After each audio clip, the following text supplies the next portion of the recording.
the mood of the team like today? Good. I mean, we were able to get some work in and get a great lift in this morning. The guys are ready to go. I think they made the transition, and whenever you're coming off a loss, especially like that, you want to get to work, and these guys have made the transition, and we're on to game week now.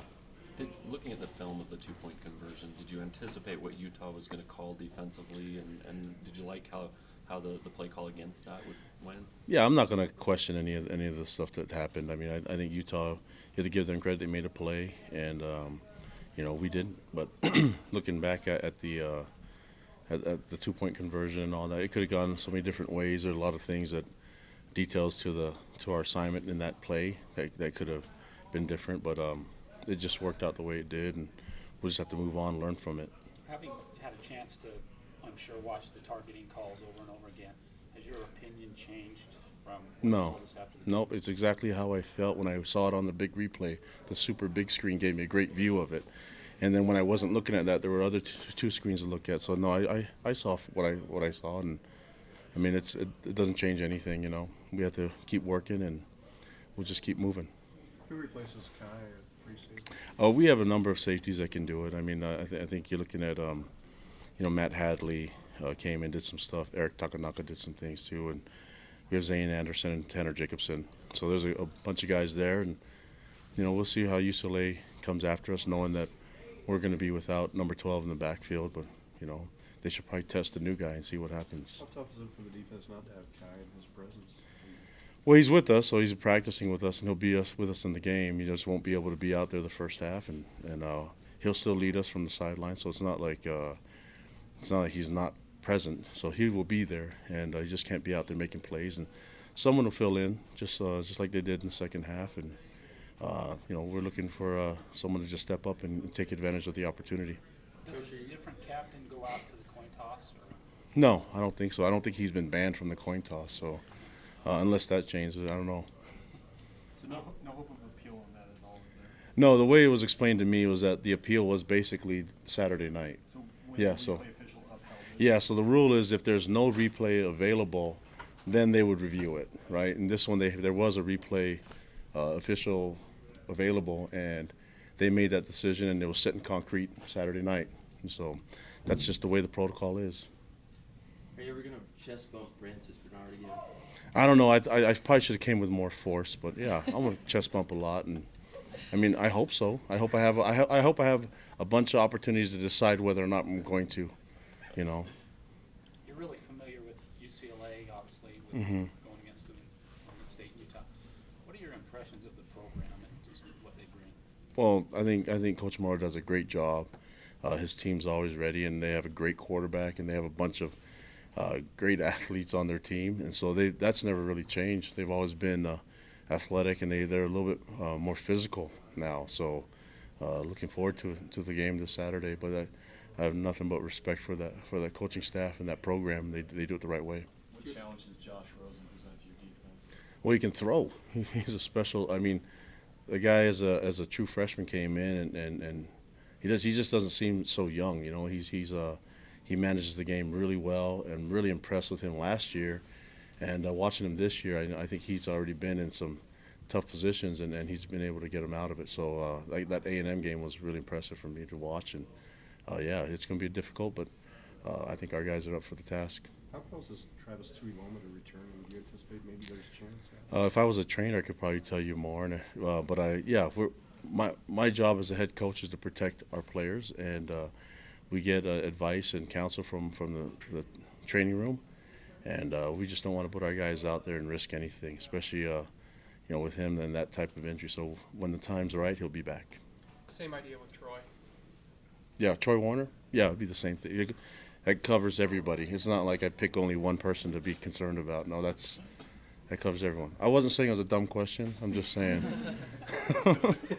When I answer one thing for one person, it usually covers them all. So yeah. Your offense has only been able to put up 18 and 19 points in 2 games. Do you feel like they're right on the brink of being able to, put a lot more points on the board? Yeah, I think so. I mean, we have capable players, and we have guys that are making plays. But I think why not blow it up this weekend and see what happens, right? I mean, I think we're right there on the bubble of it, and we just have to keep anticipating that our guys are going to make plays, and big things will happen this weekend. So we have the players, we have the talent, and we have the great coaching staff. So I anticipate a good game. How excited are you for your home debut as a head coach? Oh my goodness, that the debut stuff is like a little overrated now. I feel like this season's already mid-season, you know. So yeah, that doesn't really matter for me. I'm just glad to be home, you know, for our players and our fans. Our players are excited to get back home into Lavelle Edwards Stadium, and so yeah, I'm excited to hear all our fans, and we're going to give them something to rise and shout. What's your strength and conditioning staff? Did a lot of work in the off season, getting you guys bigger and stronger. Mhm. What's their role now that the season has started? Oh, they're still doing it. We still lift every day. Yeah, we still work out. So that's our Is it mindset. to maintain or? No, it's to keep getting stronger and prevent injury. That's why we do it. I mean, that's our mindset coming to the season and the off season. And so we had a great lift this morning. We'll lift again tomorrow. We'll lift every day. How does stamina play into that as far as being able to finish games defensively, offensively? I mean, we're not running marathons, so it's not like it's a different deal, you know. Our guys are in shape. They're fine, if that's what you're getting at. Well, I'm just asking. You thought that if Oh, you should just say, "Are you guys in shape?" Yeah, we're stronger. We're getting bigger, and we're going to maintain our strength, and hopefully we can increase our strength. And I think there's a way that you can do all of that and be in good shape. Physically, how do you think you matched up with Utah, given that emphasis in the offseason on bigger, faster? Yeah, I thought we did some good things. I mean, up front, I thought our O-line protected really well. You know, especially we did a lot of pass sets, and so I thought they did well against a well-known pass rushing type of defense. And then I thought we moved the line of scrimmage a little bit, but obviously it was I think the defense on both sides got the edge, you know. But I thought our guys handled it pretty well physically. You know, I didn't see a lot of a huge difference in the physical part of the game. A lot of This will be the third of 3 Pac-12 games to open the season. Mm-hmm. You being a Pac-12 guy and coached in that league, what do you make of the league so far this year? Oh yeah, it's a great league. I mean, there's great teams all on our schedule, and our players are excited about it. And like I said, I'm happy that our administration and Tom got these guys on the schedule. We have UCLA here in September. It's great for our fans, great for our team, and we're all excited about it. The BYU cheering section was smaller at Utah than in the past. Mhm. Does that explain to you why that was at all? That's like the last thing I was worried about going into. I don't know. I didn't count how many blue shirts and versus red. I don't know what the. I don't know. I don't know. Talk that maybe the tickets weren't, distributed as like in the past. Meaning The that. visiting school didn't get as many. Oh really? You don't know anything about that? No. Dang it! They should have gave us more seats. I don't know. I don't have any. I need. This is the first I heard of it. So yeah, it was a great setting. It was fun, and the game just didn't go our way, but it was a lot of fun for our guys. Defense has been largely very good first 2 games. Giving up running plays late, though, what's the reasons for that, and how big of a concern was that? Well, I mean, I think we had opportunities to get out of the third downs. We just didn't make plays, and we had some guys trying to do a little too much. I think when you get towards I think in both games you had guys trying to feel like they had to take it upon themselves to make the play, when they've been just being assignment sound the entire first part of the game, and so we just can't do that. I mean, we can't take it upon ourselves to just forget our assignments and just abandon it and try to make the play ourselves. We got to rely on the other 10 guys, and I think these are 2 great lessons for us. I mean, we gave up two touchdown drives in the Arizona game late, and gave up 1 in the Utah game, but we had to learn from it. But I don't think it had anything to do with our guys being tired. A 20-play drive will kill you. It doesn't really matter who you are. You can be in great shape. You're going to be tired for 20 plays playing defense. It's a lot harder than playing offense 20 plays. You know what I mean? So we just have to learn from it, and we have to just trust it. It's effort. They're trying their best. They're truly trying their best. But that's when you got to be a little bit more disciplined and just be more assignment sound. But I say that, but I'm looking at as I watch the film, it wasn't like there's a lot of breakdowns on those drives. Utah made some plays, and we didn't. And we had some opportunities to get out of third downs and some long distance situations that we didn't take advantage of, and that's a game of football. What do you make of Butch Powell's play led the team in tackles. Mhm. How do you think he's doing?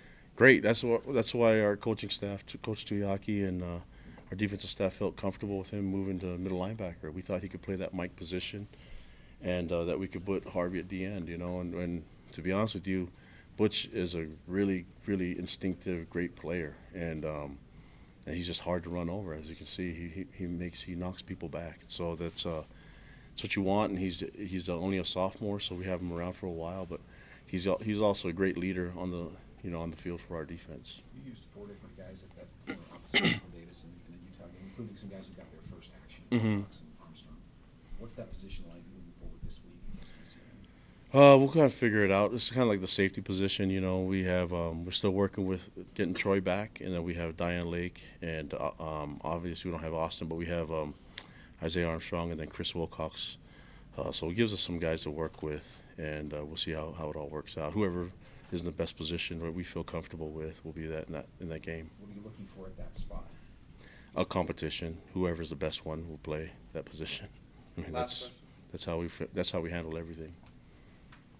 You're being lauded for the emotion that you showed on the sideline. Who are the emotional leaders on the team, like on the field, and what difference do they make among the players? Pretty much all the senior leaders are the guys that can do it. I think you watch guys play, and there's a lot of emotion on. I want them to be emotional and be themselves, you know. But it's not like we look to one guy to be the cheerleader for the group. You know, that they all take ownership over it, and you know, I'll try not to be so much involved next time.